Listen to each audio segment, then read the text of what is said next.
Hey, Dan, we are live. We are on. Yeah, it is. Right on time as well. This is good.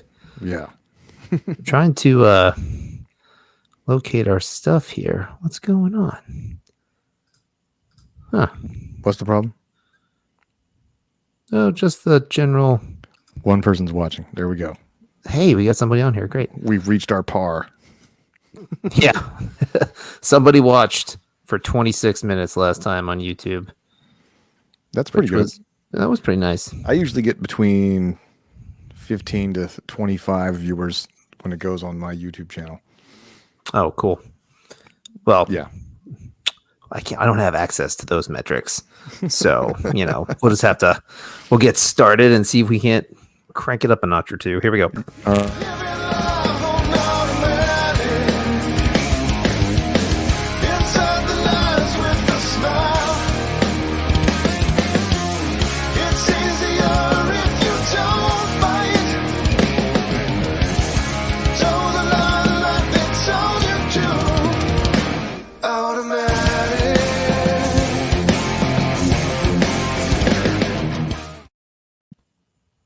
Cool. Okay. All right, episode number 15 here, and I don't have any artwork or graphics because we didn't have anything to talk about up till now. So, well, yeah. I mean, we got stuff to talk about, just nothing planned. There's always things to talk about. It seems tedious sometimes to try to plan it and be like, we're going to talk about this, and it's going to be great. And then we don't. I don't know. It seems hard. It's hard to do. Yeah. It's hard to come up with something like on the fly.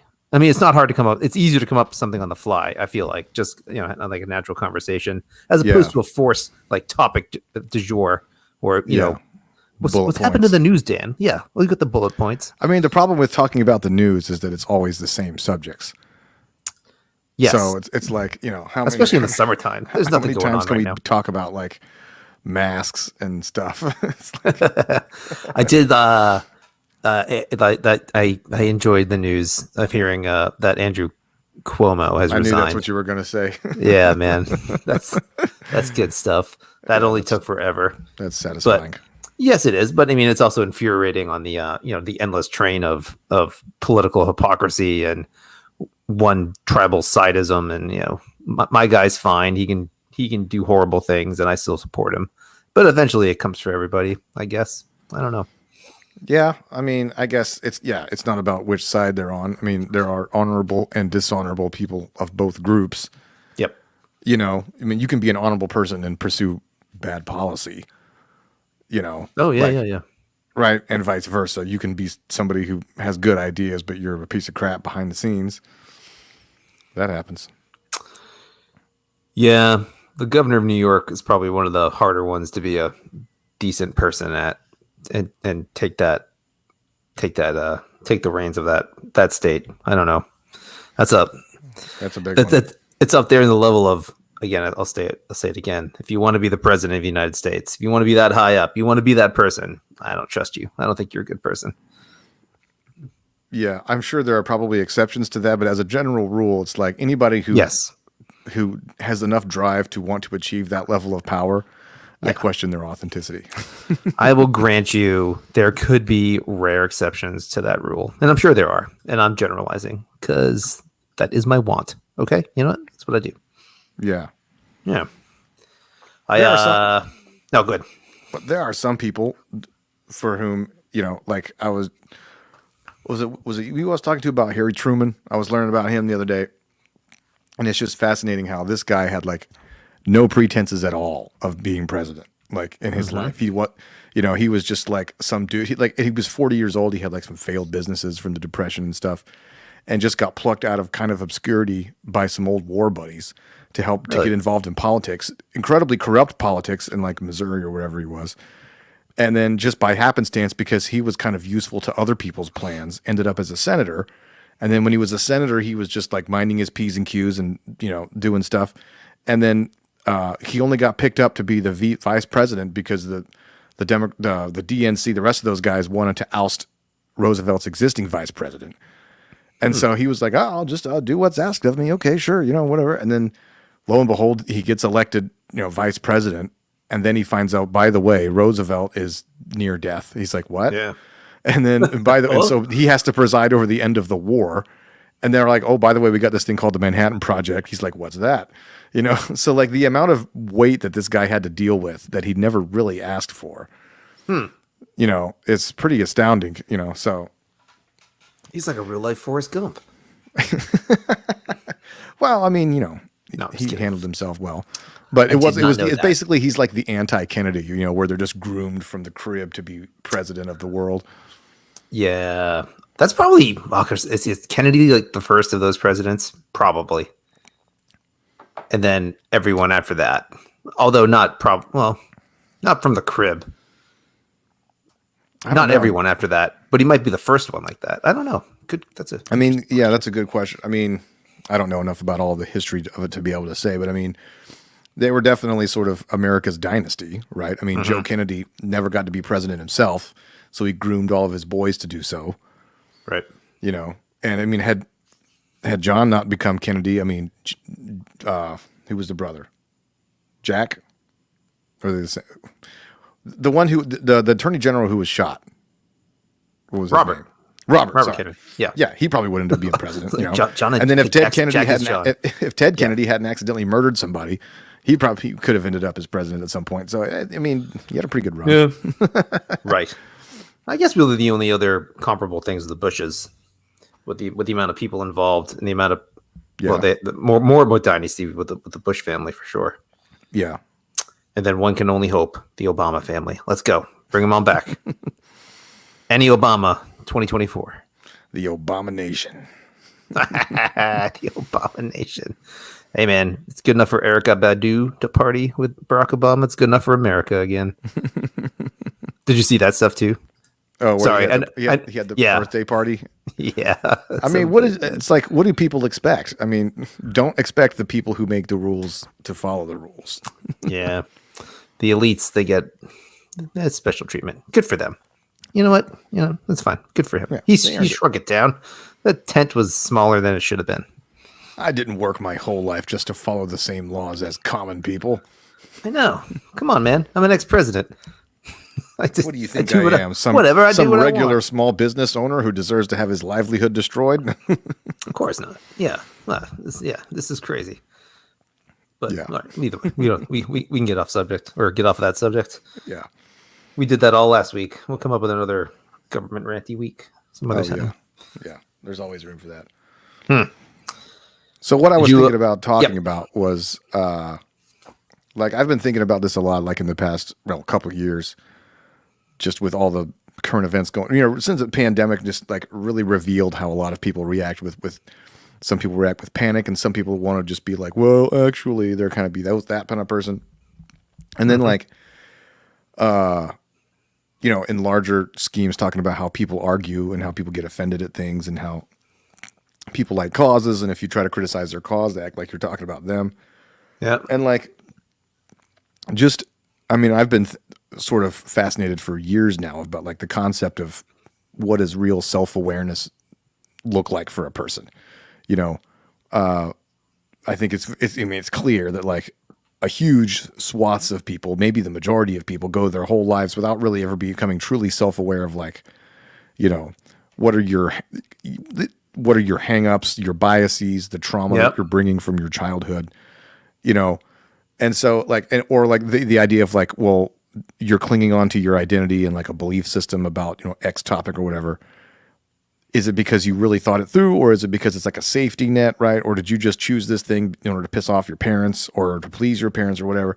Mm-hmm. And I just think that that's, you know, the type of thing that curious people or self-skeptical people, you know, like you and me and like most of the people that we know that we're friends with, I think that these are the kind of things that like people think about, because, you know, if you go through trauma or you like are forced with a Kobayashi Maru type scenario where you're stuck between a rock and a hard place, you have no choice but to deal with those things.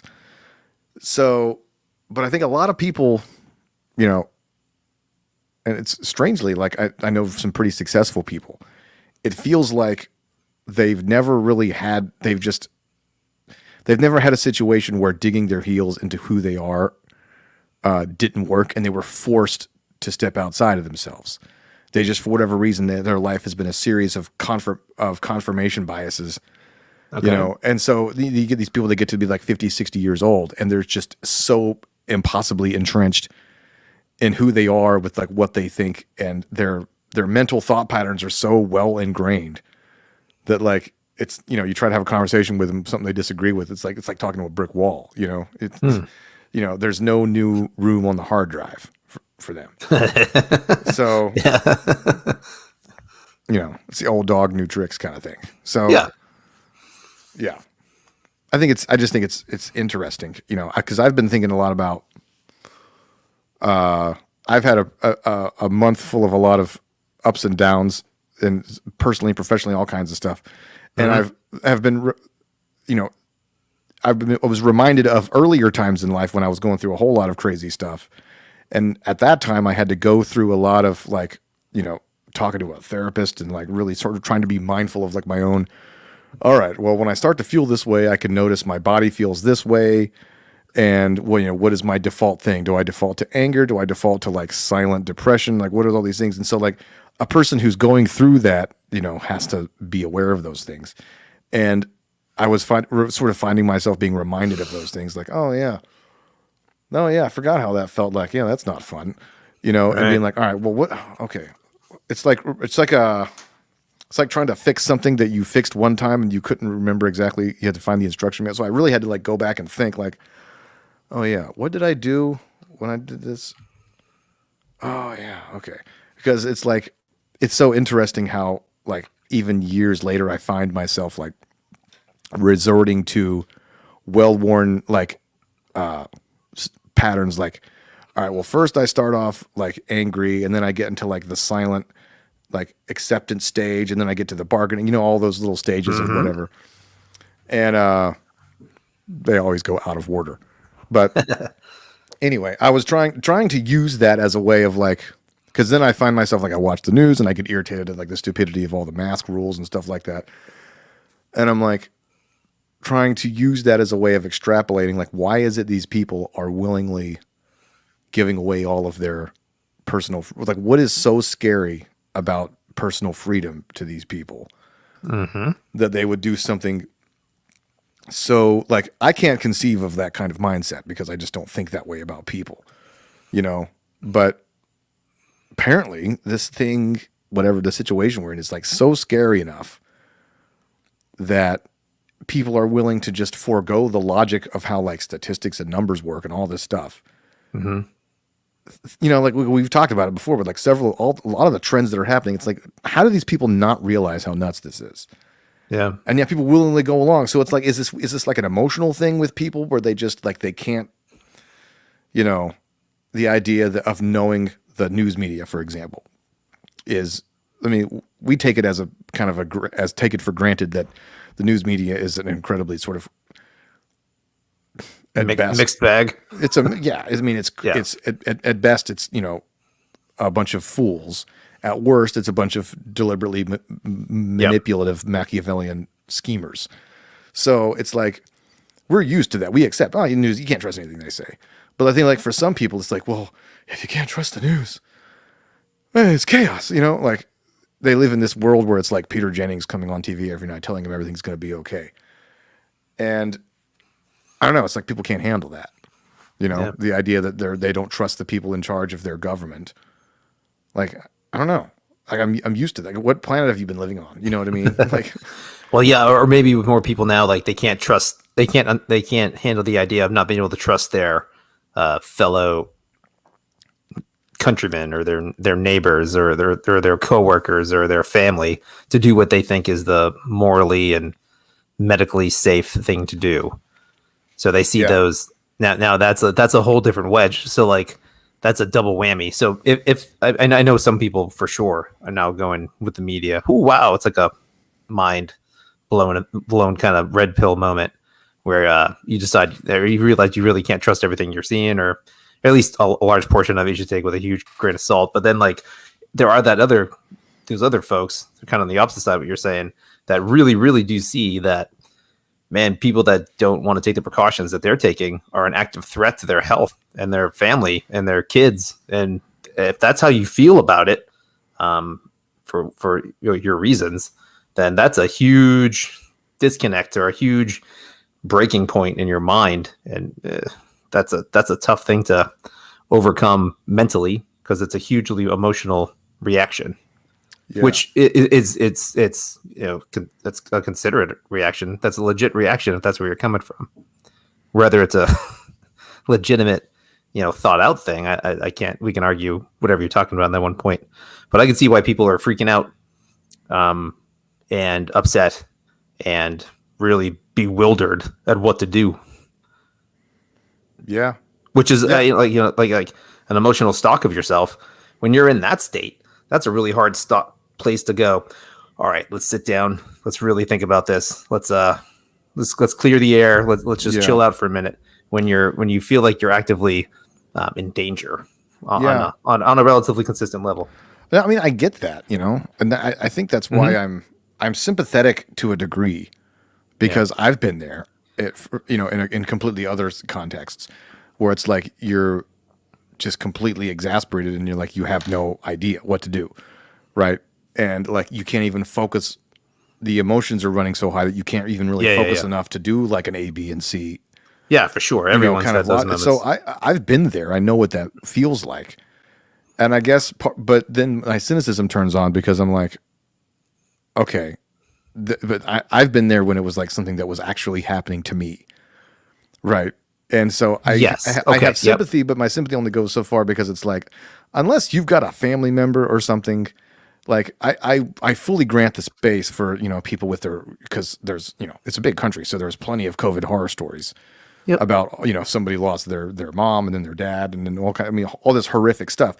No question. That's a legitimate time. But if you're an otherwise healthy person and you don't have family members and like just the conceptual horror of it all.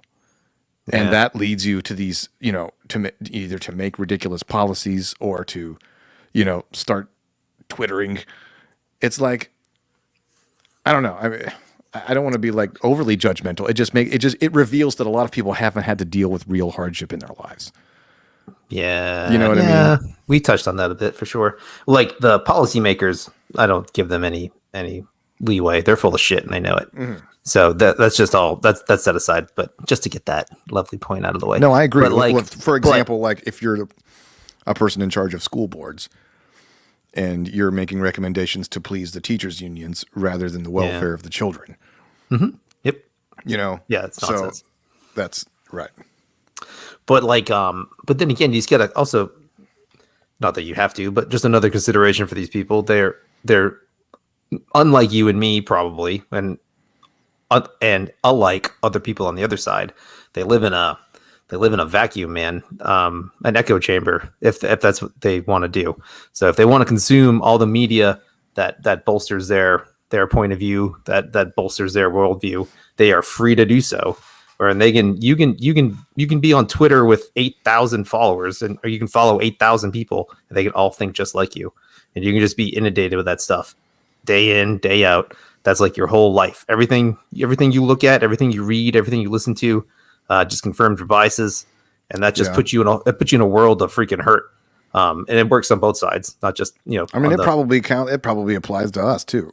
Oh yeah, for sure. Because how many times? I mean, I'm all the time sitting there like, because I've been, and I thought about this with like our discussion last week where we were talking about like the economy and stuff and like things, and it's like, doesn't anybody see what's going on out here? And like, maybe it's because I'm hanging out on the part of YouTube where they're talking about this stuff all the time. And so everywhere I go where I see a help wanted sign or I see the gas prices go up a couple ticks, and you just see it's like, it's the inflation starting, man. Right. You know what I mean? It's just like some dude in 1964, like anytime he sees like something going in the sky, you're like, it's the Russians, like you get people whipped up into a frenzy. I mean, I'm sure we all do it. Yeah. I'm just saying at this particular time and space in our nation, it's the easiest thing to do if that's what you want to do. But I was going to ask kind of in general, you're talking about like emotional self-awareness and all that. So you'd mentioned like maybe I feel like there's two ways to do it. And maybe emotional self-awareness is a bad term, just self-awareness in general. Or maybe two. There's emotional self-awareness, and then there's, I don't know, I don't want to use the term intellectual self-awareness. That doesn't make any sense. What am I trying to say? Like, so like It makes sense. an intellectual curiosity, or just an awareness of your biases, which isn't necessarily emotional. Kind of when you're in that spot, it's more of a intellectual thing. Yeah. So Well, I think maybe it's for right. short term, intellectual and emotional awareness. I guess there would be self-skepticism would be the coin. Yeah. And then both of those would be the two sides of it. Right. Yeah, that's fair. Because there's like like somebody like pick all of the people on the internet that we like. They tend to be like curious people who are like, "Huh, that's interesting. I don't know. So how does that work?" And they want to know about stuff. And because, it's like you hate being wrong. You know what I mean? Like, yeah, right. I don't want to be That's wrong. right. Like, so you're like, well, I better learn more so I'm not wrong. You know what I mean? So like there's that. And then there's the emotional self-skepticism where you're able to like, it's like, I used this analogy one time. It's like when you're a baby and you have to poop, you don't really think about it. And you're like, oh, that just happened. You know what I mean? And then like as you mature into a kid, you start to become more aware of that, how it's going on, to the point where hopefully when you're a functioning adult, you can sort of, I'm getting ready to get in the car for 4 hours. Yeah, maybe I should hit the John before I go, like, yeah. So like, I feel like that's kind of the way emotions work. A lot of people are sort of emotionally non-potty trained, where they don't really realize that an emotion is boiling up until it's just, you know what I mean? And they're like, well, okay. And now they're sitting in a pool of their own, emotional baggage, right? Whereas a person who's gone through the process and kind of thought about it, nobody's perfect at it, right? There's no person who's like going to be like Spock and be like, I'm having an emotion and now I'm not, like nobody can do that. But you start to recognize these patterns a little bit more. And you can go, okay, wait a second. I can feel that kind of gurgling up underneath. Okay. You probably can't really do anything about it, right? But at least you can hopefully like prevent it from exploding into like inappropriate behavior or doing something you regret or whatever.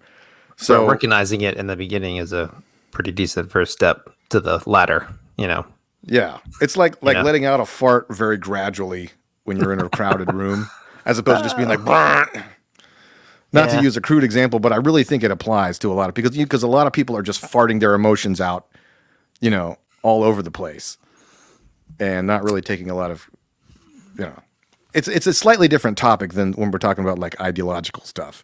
Yeah. For sure. I think, but it relates in the sense that like when because the establishment, both the political elites who want to retain power and the sort of the media elites who want to control the information, they all benefit from keeping people in a frazzled state. So in that sense, I feel like the emotionally aware or emotionally mature people are harder to manipulate because they tend to see through the bullshit more. I would, I think I agree with that. Also, just the aware people in general, which doesn't necessarily have to be an emotional awareness. I mean, it could just be a informational awareness kind of thing. I guess that's what I was trying to get at earlier. I don't know what the difference is, and I guess everybody suffers from both, or is susceptible to both of those drawbacks. Well, I mean, it'll bleed over. Right. It's probably easier. It's easier to maintain an intellectual like detachment, right? When it's not something that relates to you personally. Yes. Good point. Right. So there are some people who like aren't, and I know people who like have a high level of emotional intelligence, but they're not necessarily the dorks that want to get into like the stats of things and how stuff works. Right. But they have enough intrinsic sort of wisdom to be like, well, and that's a whole different kind of wisdom than the. Well, for sure, like us. Yeah, I mean, I'm sure you've run into this just as much as I have, or like you're discussing something with somebody, and you're given here's your 10-point reasons on why this A is true and B is false, and then someone's like, well, I've experienced B. This is my experience with B. I'm not even going to respond to 1 through 10 that you just gave. I'm going to tell you how I feel about it. I'm going to tell you what I experienced with it. And those are two separate conversations. And then if you're But if you're at one extreme, the other person on the other extreme, you're gonna have a super hard time meeting at a consensus in the middle there. Actually, you're not going to. It's going to be freaking impossible. And those are the moments where typically things tend to blow up a little bit, at least for me anyway. Because I'm more on the high, I'm more on the super. Look, man, this is a syllogism. A plus B equals C. This is it. Freaking don't believe it because I said it. Believe it because it's true. Believe it because it's logical. Believe it because that's reality. But if someone's just like, that's not how I see it. That's not how I feel it. That's not how I experienced it.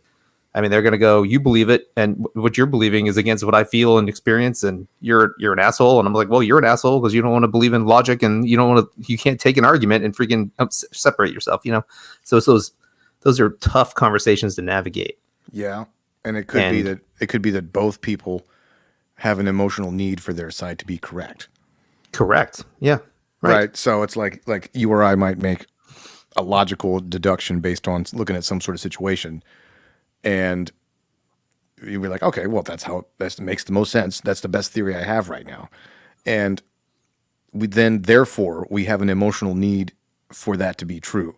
Because if it wasn't true, then that means that either we're uninformed, or it means that we've missed something, or that we're making some sort of error somewhere in the calculation, or something else, because it happens to reinforce a worldview we have, or something like that. People tend to dislike cognitive dissonance. So if there's a conclusion about a situation that if true would cause a whole tectonic shift in what their worldview would be, they're kicking that if that thought was a person, they'd be like, no, you got to leave town. Yeah. So it's like when people are really obsessed with their own political party, to find out that one of the, like say some high ranking person of their political party is actually kind of a scumbag. They're like, what? They haven't built the space for that to be able to be true into their mind. And so they have to either say it's somebody like Cuomo or on the other side, pick some person. And then there's like allegations of improprieties or whatever, it's like, well, everybody in their right mind knows that stuff happens all the time in Washington. So it's not a surprise.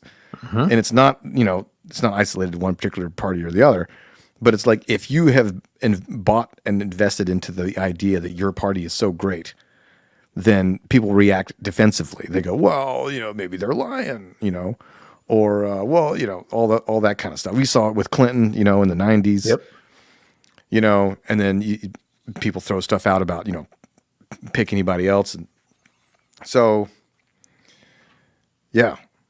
Yeah, for sure. Yeah. I mean, so I've never done therapy or anything like that. Tried to do self-awareness stuff on my own. And it's not easy, I guess, to figure out. I mean, it's easy to find after the fact when things go wrong. You're like, all right, well, that sucked. I should really think about that and work on that. And that's a long process.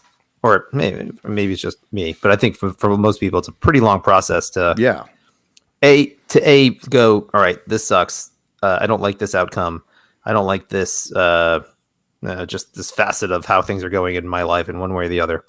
And I want to make a change. So that's a long process. And then figuring out what leads up to that, and possibly what are the triggers and what's your emotional state and what's causing that, is a whole nother process. And then how to stop it feels like a never ending process, or maybe it's not, or maybe it is.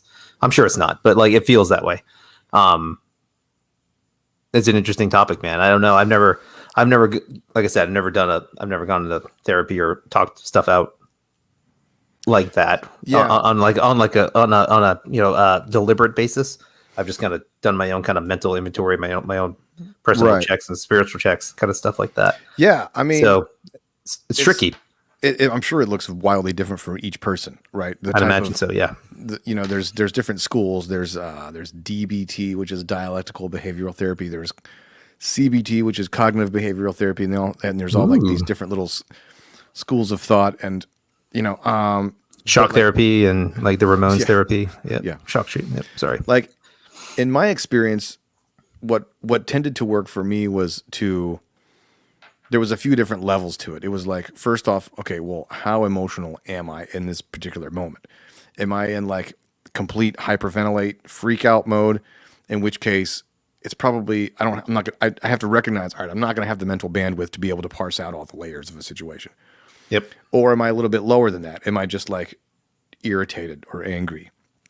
In which case I can maybe circumvent that and bring some wise-minded, like take a step back, examine stuff. And so there's that. There's being able to recognize, first off, like, well, when I'm having an emotional reaction to something or not, and so that's like a huge first step right there. Because a lot of people will react and they'll think they're operating with their brain mind when they're actually thinking with their emotions, right? Like I had this thought like a long time ago, like emotions are very clever. What they'll do is they'll disguise themselves as thoughts and like sneak in and just sort of blend in as, because there's a train of thought going and the emotions will sneak onto the train and be like, that person's a total jerk. And it's like, that may not be a thought based in fact or whatever, or like, right. Or maybe it's more like that person is trying to destroy you. Right. Yeah. And it's like, or that person's disrespecting you. That may not be a thought based in fact. That may just be an emotion that in the moment you think, no, well, I think this. And I wouldn't be feeling this if it wasn't true because I don't base my emotions off of things that aren't true. Right. So we rationalize. Right. Especially my conclusions. My conclusions are always true. Right. So that's, just being able to recognize when that kind of stuff happens. But then there's a lot of it of like, I think, for me, I have a strong emotional reactions when events and things represent to me like proof that something that I previously thought was true, turned out to not be true. Yeah. Right. And I think people resist that heavily because they're like, no, hold on.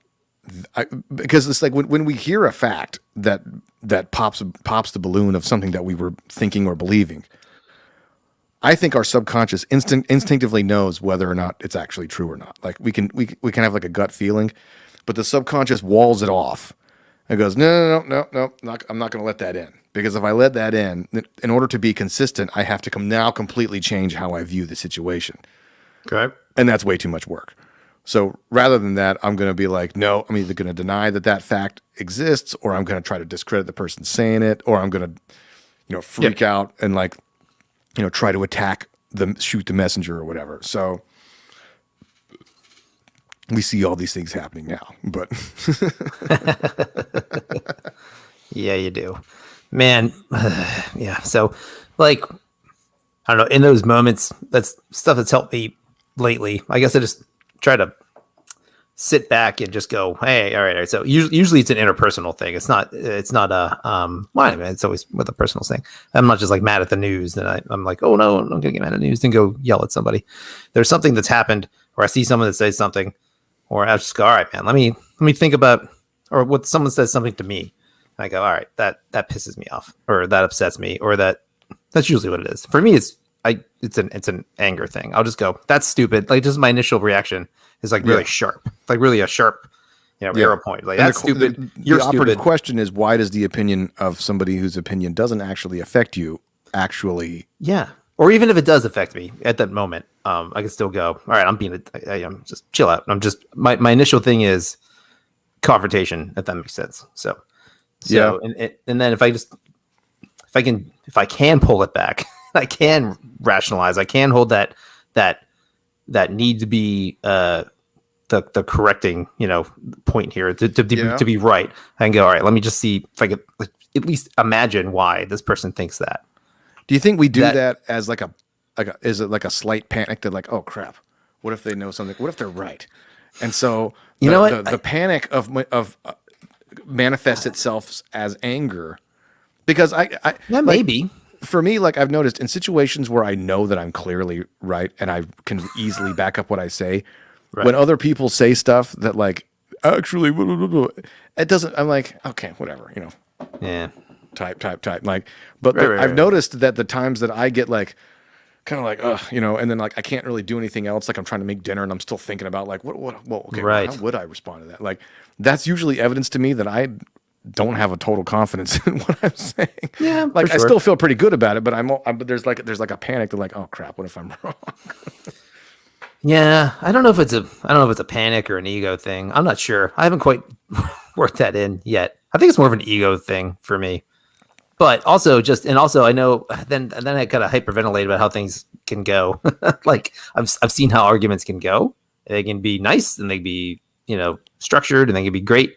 They can be congenial. And they can be a shit show, like real quick. Yeah. And like, I don't know, it sucks. And the last couple of years have been stressful in general. And it sucks too, because then like, for me, I've always been that way, right? So I've always been the guy that wants to like argue and jump on something and go, "Oh, let's talk about this. Let's figure it out." Blah blah blah blah blah.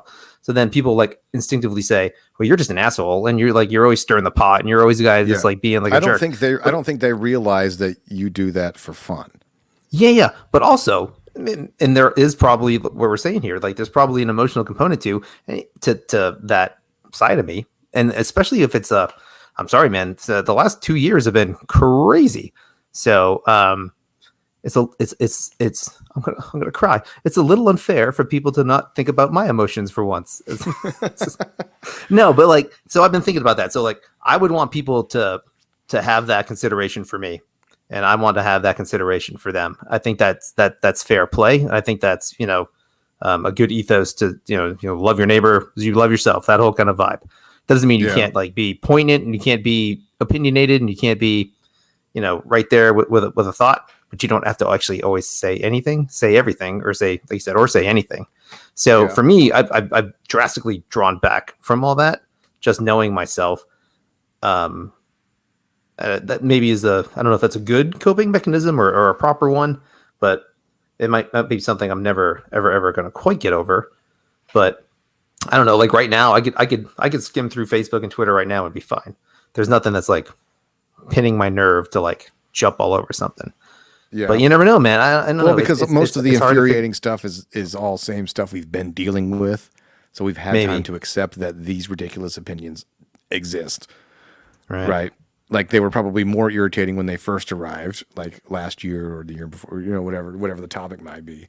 But like the more I'm definitely a person that like exposure therapy is a big factor for me. Yeah. So when something first arises that irritates the hell out of me for whatever reason, I get like all like, and I feel it in all parts of my body or whatever. And then as I just think about it, because I can't not think about it, if it's really annoying me, it's just going to sit there and lodge in my head. And I haven't quite figured out like if it's better for me to like distract myself and then come back to it later. I think for me, I feel like sometimes it's better to just like wade through the swamp and just be like, okay, look, I just need to accept I'm not really going to get a lot done today. I'm just going to be hyper focused on this one annoying thing. And I just have to accept it, because when I do, then it's like once I've had like 12 to 24 to 48 hours to just live with something frustrating, then I find myself way better able to think about it. But if I put it off and I put off the acceptance process, then I get newly angry every time it comes up. But yeah. I don't know. That makes No, that's I would fall in the same category. I don't know, man. Like maybe it's my my need to like try to like fix things right away. Like, so if there's an argument between me and someone I know or a friend or my wife or something, I'm just like, all right, let's deal with it. Let's get it done. So like when there's like a disagreement, that even if it's like a stranger or just an acquaintance, I mean, it's just a need to, let's just keep this going until we figure it out.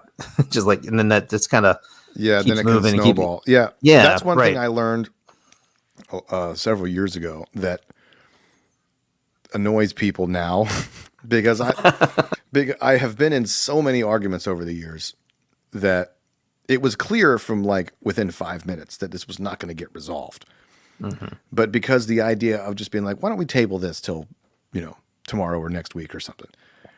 Because that's really hard to do, because it feels like you're giving up. You want that, like, but then everybody knows that, like, just the longer you talk about it, and once one person starts yelling, then it's like, all right, well, no, now there's no. So like I've done that like recently. I've made Shayla irritated at me several times, where like we'd be talking about something, would be getting like, well, this and this and this, and I'd be like, you know what, I don't think this is really going anywhere. How about we like get some sleep and we talk about it tomorrow. And like, that was a really annoying thing for me to say. Cause it was like, well, I don't like I don't want to go to sleep with this still hanging out. I was like, yeah, but we have to make acceptance that we're not going to solve it right now.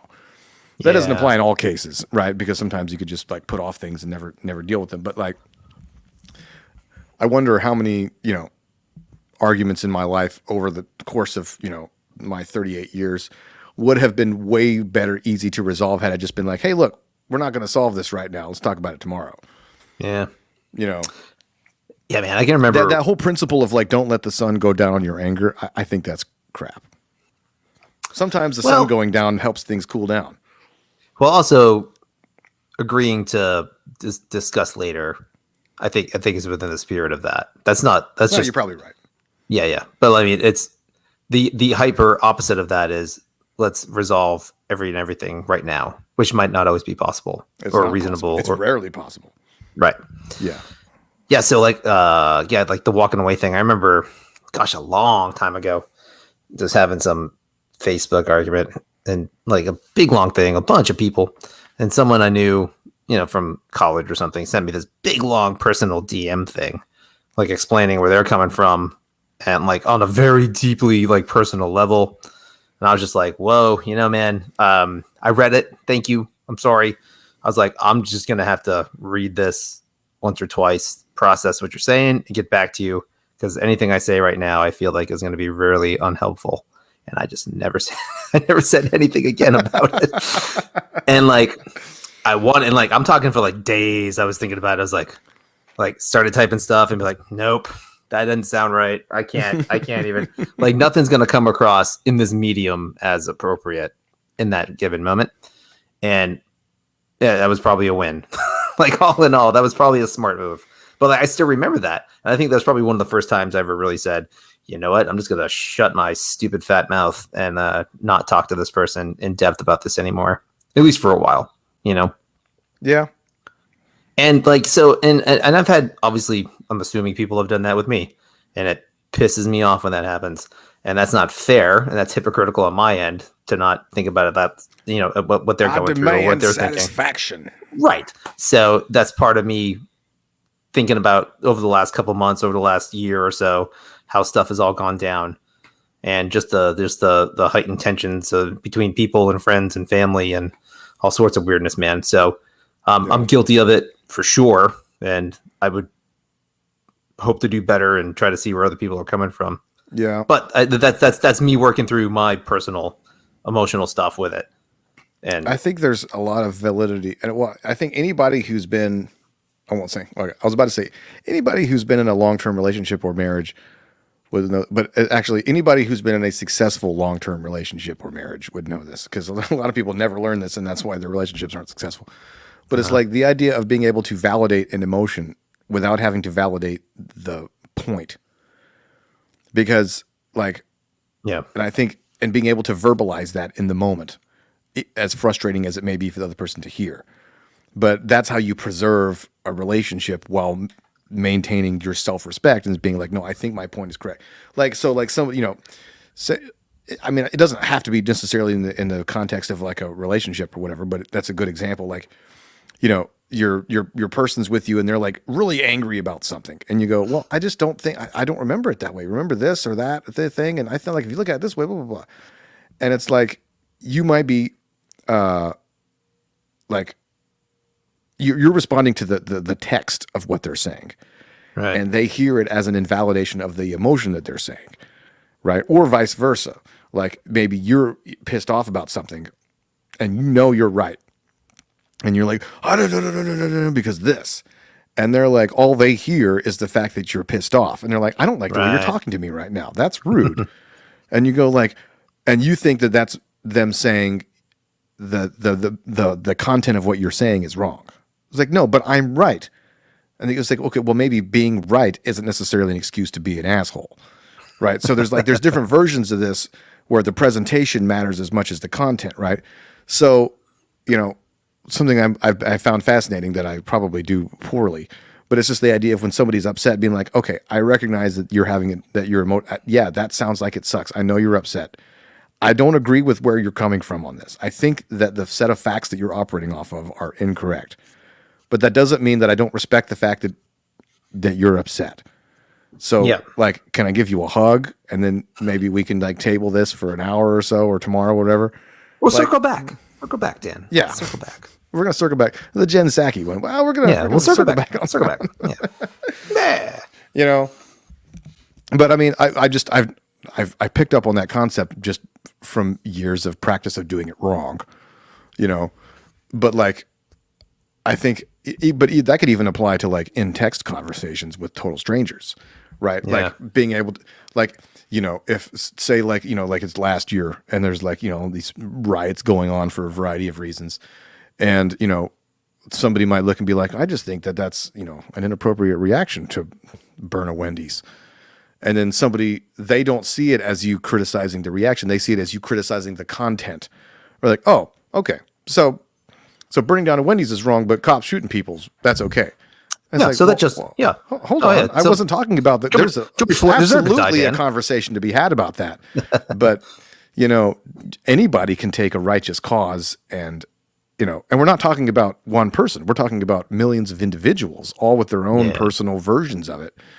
So, but some people just, you know, aren't in the, I respect the idea that somebody with a personal connection to, for, you know, that topic, for example, I'm understanding of the idea that they not necessarily be in a place to not think about it emotionally. So I can say, like, look, I disagree with the way you're handling this, but I absolutely think that there's something to be talked about with the actual topic, or the other version, which is like, you know, I got to be honest. I respect the emotion that you feel right now as a person living in this community, and I know that when you feel something strongly, sometimes it feels like the only recourse is this. Now, I have to be honest. There's a couple of presuppositions in your worldview here that I disagree with based on statistics, but we don't have to talk about that right now. You know, as a human to human, I understand where you're coming from on an emotional level. Like, that's a level of conversation that just wasn't happening. No, that's a level of conversation that rarely happens. Well, it would be nice if it was, because Also, it would allow... I felt a little attack there, a little condescending vibe, Dan. Don't you my presuppositions? Excuse me, my presuppositions are correct. Don't you presume about my presuppositions? They are presumptuously outrageous, egregious, preposterous. Yeah, that's good. I mean, yeah, right. No, that certainly wasn't happening. And like there was zero grace and understanding and just leeway given for people to. Yeah, and I remember having the thought, watching some people, even people that I know, like having reactions about like, pick your 2020 topic. And I remember there was the way they were reacting. I'm like, murder hornets. I'm like, I know this person is married or in a relationship or whatever. I'm like, is this the way that they handle disagreement with their partner? Because that's probably an unhealthy pattern. Yeah. You know what I mean? Like, I shudder to think what sort of arguments they're having, you know, about, you know, who's unloading the laundry or whatever, you know, because if your immediate reaction to somebody presenting to you alternative, potentially perspective altering facts is to be like, okay, you clearly don't care about anything. It's like, all right, well, there's probably some interesting domestic arguments happening in that house. So this ties in maybe a little bit.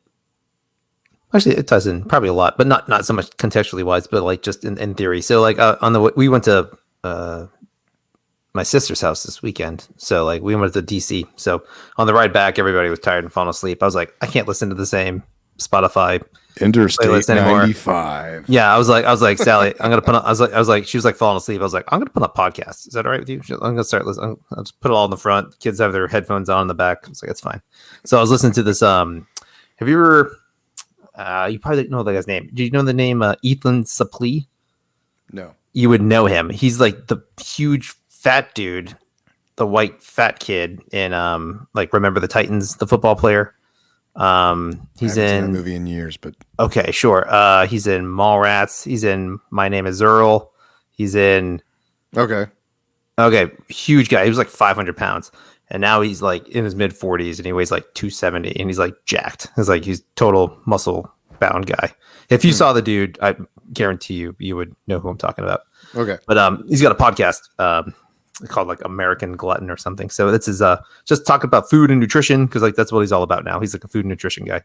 And they were talking about emotional eating and like what tips to like, you know, get around that, or like people that see food and like take it as an emotional thing, and like just different ways. And it more or less turned into like ways to once you recognize how you're feeling and why you want to either eat a huge sandwich or, you know, a pint of ice cream or something like that, what you could swap that kind of stuff out with. So it was really interesting though. I mean, because like I haven't given that much thought. So like I'm trying to lose weight. I'm like not the fattest I've ever been, but I'm not in really great shape. So I've been trying to work out and trying to eat better and like track my food and all that kind of stuff. And like it's just an interesting thought, even in like small stuff like that. It's just like the minute, not that everybody has like an emotional eating kind of thing, but we all have our little emotional triggers of the day that we do certain things I can imagine. Yeah. And it's not necessarily an argument with somebody or discussion with somebody. It could just be like, what you do when you're at your work, or I mean, if you want to sleep or go to bed or stay awake, or I don't know, just anything you could want to. There's a million. Everyone's different, but like how to recognize, especially if there's something that's negative in your life and there's an emotional attachment to it, like how you would A, recognize it, B, supplant it, and B, try to stop it from happening. But like the recognizing it part is super hard, and it's just an interesting facet of it. So it's funny you mentioned the connection. It's funny you mentioned it. I've noticed. I also make the joke of like, there have been times in my life when I was pretty thin, pretty trim, but they were always the worst times, because it usually happens because when I'm really distraught about something, my appetite goes away. Oh, and yeah. so Opposite. that's the only time. And then when things are going great, I'm like, oh yeah, let's get some pizza, have some burgers. You know what I mean? It's like, oh, you know, like I'll have 3 beers with that. Sure. Why not? yeah. That'd be great. So like, it would be interesting, like when I'm old and like more gray, to be able to look back at like pictures of my life and be able to chart my happiness level based on my weight. You're like, oh, damn, it's looking pretty good there. It's like, nope, wasn't happy. So yeah. See, but it's funny with me though. It's not necessarily a happiness thing. I don't know exactly what triggered. I think it's just a comfort thing for me, like chilling out and eating food I like, or being with friends and eating stuff like that. That's all a big comfort. It's all a big happy. It's a happy space for me, not a negative space. True.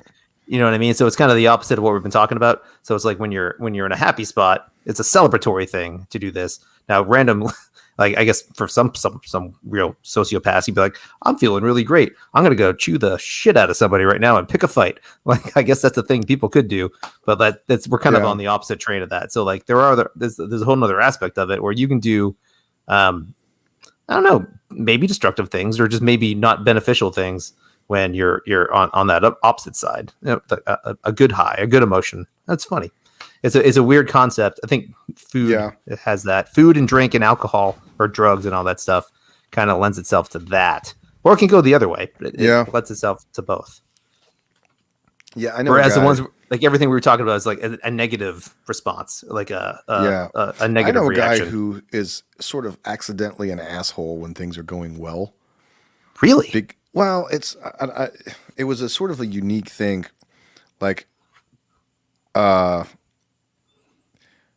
it was like the idea that like when things are going normal, and normal being a mixture of bad and good as life goes, you kind of rein yourself in a little bit more. But it's like when you get a person for whom too many things are going right, it's like they kind of leave the self-skepticism at home. And so they get too high on their own supply a little bit. Oh, okay. And so there's like in a business context, you know, it's like I was saying like earlier, you know, like there's these people who like they've never had their world rocked in any way. And so their life has just been sort of one confirmation after another. So, you know, I guess it's like you win too many games in a row and you're like, we're doing great. You know, you're not the underdog anymore. You know, like that was the problem with which Rocky movie was that? Was that Rocky 5? You know, at least 2 Rockies that had that. Yeah. I don't know. Well, who was it I was telling the other day? Did you ever see the Creed movies? No, in fact, you guys berate me every time I remind you I haven't seen it, and I want to They're see pretty them. good. But Yeah. what's really interesting about the second Creed movie is that Michael B. Jordan fights Dolph Lundgren's son, who's grown up and become a boxer. And what interesting, and it's not as good as the other one just because the writing and stuff isn't quite as good. But the concept is really cool because it basically makes the character you're supposed to root for, he's not the underdog anymore. The actual underdog is Ivan Drago's son because, like after Rocky IV, when he disgraced Soviet Union, he gets like kicked out. He was like their golden boy, but then he failed them, so he gets kicked out and he like lives. Brigitte Nielsen, his wife, like leaves him or whatever, and he goes and he lives in the Ukraine. I love that you know that lady's name. Wow. So he goes to the Ukraine and he raises his son to be great Russian boxer. Yeah. And so he comes from nothing. He's now the Rocky character trying to reclaim his family's honor. And Rocky is over here in Philadelphia training Adonis, his sort of protege. And he's like, oh, it's going great. You're the heavyweight champion of the world. And so like the whole movie is like this reversal of the whole classic Rocky dynamic. It's a pretty interesting idea. Yeah, cool. His story is much more interesting than the actual main characters of the movie. Gotcha. But I gotta watch those movies. I do want to watch them. they're pretty good. I haven't gotten around to it, man. Yeah, I know. Yeah, these movies. I got time for that. I did see, because my life movie world revolves around my kids. We saw that movie, Jungle. Good Lord, what's it called? The new movie with The Rock, the Disney Jungle movie. Cruise. Jungle Cruise. I never remember the last word. It was good. It was fun. It was fun. It was a good movie in the theater. It was very action packed. My kids loved it. Yeah. And we saw it at Alamo Draft House. So that was fun. They have one down places- there? In DC, yeah. Well, like in around there. DC, Yeah, no, not no. Welcome not to it. the Alamo Draft House of Atlantic Beach. Yeah, there's nothing cool like that around here. Yeah. But that place is fun. So yeah, that's always cool. But no, it was a good movie. It was fine. Have you seen the Jumanji movies, the reboots? Yes, the newer They're- Jumanji was pretty good. They're very good. Yeah, They're much better than they have any right to be based on. Is there more than one? Yeah, there was a sequel. Oh, I didn't see the second one. Sorry. Yeah, the I did second see one the was good. remake though. Nope, I didn't see the second one. Yeah, the second was good too. They're a good like sort of mid-level, like, yeah, it works on the same level. Well, like the Disney live action stuff has been pretty decent actually. Like the Jungle Book was super good too. That was really well made and action packed. Yeah. That's going from animation to real life. I liked the live action Lion King, even though it was kind of basically just a retread. It was yes. The Jungle Book was a retread too, but it was cool just to have different takes on the animals and how they act. It was just interesting. Like the different characters, like the King Louis thing was different than King Louis in the one thing I cartoons and have stuff. the issue I have with like some of those is that like specifically with the Lion King was that because they tried to make the animals look so realistic, they no longer had the level of expression that the cartoon. Oh yeah, did. for sure. Because in a cartoon, you can make an animal like have like a human like face when they're, or like Jeremy Irons doing, and he's like he's speaking all this Shakespearean dialogue over. But then when you have an actual photorealistic lion talking, their mouth just kind of moves. Doesn't feel the same. So it doesn't have the same sort of theatrical quality, but. Yeah, on that side it doesn't, but it's still cool. I mean, they are stupid retreads, but whatever. The newer movies are fine, but it was funny. Worth a watch. I wouldn't spend $30 on it to watch at your house. So that was kind of our rule. We're like, no, we're not streaming that for $30. We'll spend $80 at a theater instead. Yeah, buying Skittles and popcorn. Yeah. Well, and nachos and beer and pretzels because you're at the Alamo Draft House. So it was even more fun. Yeah, it was cool. Well, we're almost on an hour here for another rando topic that we just decided upon 4 minutes before the show started. There we go. Not bad. We have stuff to say. We do. Rather, again, anyone's interested in it is yet to be seen. That big 0 right there, circling it with that's a 0. No one's watching. We'll turn that 0 into a 3 or a 4 by tomorrow. Maybe someone will watch it, man. Oh boy. Maybe we should promote it a little bit and tell people we do this thing. But maybe whatever. I'll share this one on my Facebook timeline. That's too much work. Yeah. I put it on my Facebook. I tagged you on it. I don't know if that okay. mattered. I also did it like 5 minutes before the show started. I should probably do this like a day in advance. Give some people a little bit of heads up. Little Well, reminder. we never know we're talking about a day in advance, so there's that. Well, I don't really. I'm done with putting like topics in there. I just go, hey, show 15 coming up. Yeah. We're doing it at 9:30. Maybe we could make up some topics that we never end up talking about, and they spend the whole hour waiting for us to get to it. Like, We should just come up with clickbait topics and be like, funny, like the real reason that Brad Pitt is a lizard man, and then just like never get to it. Britney Spears for president 2024? Question mark. Dude, that would be hilarious. The whole Britney like- saga is fascinating to me.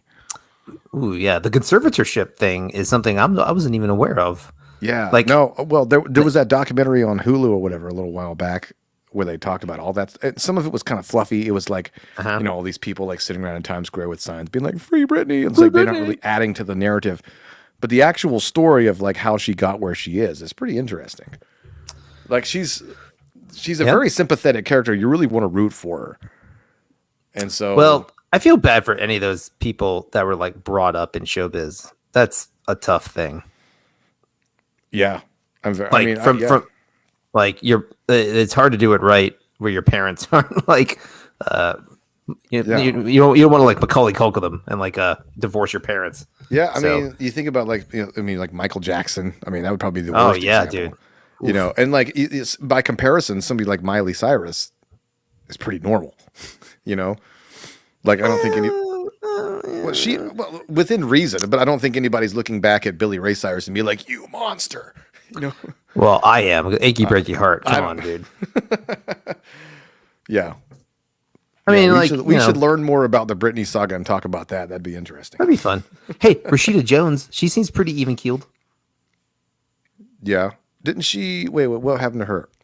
Nothing. She's fine. Her parents, or Quincy Jones was her dad.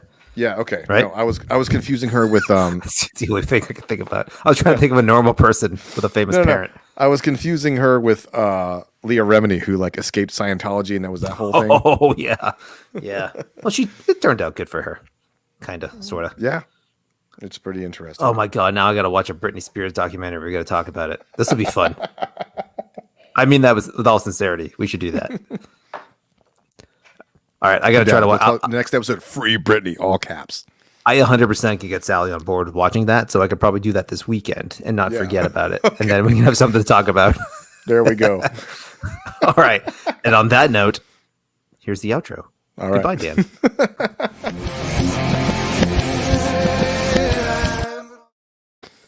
Leave Brittany alone.